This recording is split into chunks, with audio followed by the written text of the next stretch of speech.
Hey, Joe here. So this is the Ahara 390DS. So this is what it looks like in the wet bay. So you've got your tray here, drip tray on the bottom. The center cap pops open so you can bring your hose through. Your city inlet water is here. Your black tank flush is here. And then this is motorized valves that open and close to dump your tanks. So this would be for your black. And then you've got two gray tanks. One's for the galley tank, which would be your kitchen, and then the gray tank, which would be your front bathroom. And then also if you have the washer dryer hooked up, it would also be tied into that. Switch down here is for what they call like headlights. So this would be the lights that are on the cap. They're like two sets of LEDs that basically are like headlights. They just shine light straight out. It's different than like the accent lights, the two LED bar lights.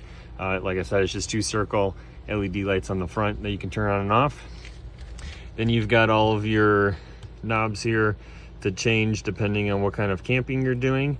You've got hot and cold, where you can hook up like an outdoor shower, I guess is what they would call it. And it comes with this blue hose, and it's got the quick connector on the end here that snaps right in, that locks in. It's just spring loaded. And then you've got your hot and cold. So cold's on the right, hot's on the left, like normal. And then I have a different adapter hooked on here, but that'll be here towards the end of the video. Then you've got your cable and satellite connections here, coax, water pump turn on and off, your power disconnect to disconnect the batteries from the RV. You've got two outlets here, which are GFI. You've got a light here that you can just turn on by this top switch. The middle turns it off, and then you can also rotate it the other direction, and then that'll be on motion. So then when you open up the back door here, or it detects motion, then the light will turn on. Otherwise it'll turn itself off. Otherwise that's pretty much kind of like the wet bay section of it. So what I ended up doing is I've got a water filtration system in here. So where the city water is connected, I'm going to do this in reverse order. So city water connections here. I've got a 90-degree elbow on here to put less strain on the hose. This hose goes up, goes around behind this wall, which is where I have the water filters. See if I can get in here. So I got my water filters here, so that connects there. Then that swings around, and then that hose comes back around. And if you follow it, it comes down here, and then I have it mounted here to the side with a water pressure regulator. And then I got a quick connect on here, which then is what the hose drops down to outside, and then it connects to the city water here for the campground we're at. I set it up this way, especially for the winter time, is this guy can't be outside with freezing temperatures. If the water freezes, it'll ruin your water pressure regulator. So that's why we have it on the inside in the basement storage here. And that way we can just hook up our heated hose here, and then it just goes from here to outside where it connects to the actual water spigot, which is also heated.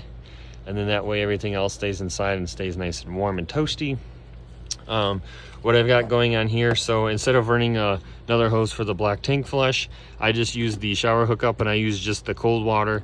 So I hook up the blue hose here on the one side of the spigot. The other side, I've got a water meter, and then a backflow adapter, and then I got a quick connect.